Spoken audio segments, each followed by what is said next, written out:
এক লোক কবর থেকে মানুষের কঙ্কাল চুরি করত। তার নাম ছিল কালোচোরা। তার এই কঙ্কাল চুরির বিষয়টি এলাকার সবাই জানতো।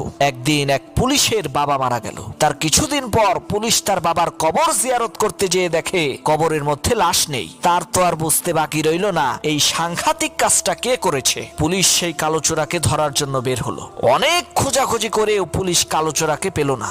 অবশেষে পেয়ে গেল কালোচোরার এক বন্ধুকে। পুলিশ তাকে বলল, এই বেটা বল, তোর বন্ধু কোথায়? সেই কালোচোরার বন্ধু বলল, স্যার আমি তা জানি না। পুলিশ বলল, বল বেটা, না হলে কিন্তু এখানেই তোকে ব্রাশ ফায়ার দেব। লোকটা বাধ্য হয়ে বলল, স্যার আমি বলছি, আপনি এই রাস্তা দিয়ে সোজা যাবেন, যাওয়ার পর একটা মসজিদ পাবেন, কিন্তু মসজিদে ঢুকবেন না। মসজিদের বাম পাশ দিয়ে একটা রাস্তা চলে গেছে, সেই রাস্তা দিয়ে কিছু দূর যাওয়ার পর একটা বটগাছ পাবেন। সেই বটগাছের সামনেই একটা মাজার আছে। ওই মাজারের কসম করে কইতেছি স্যার, আমি জানি না কালোচোরা কোথায় আছে।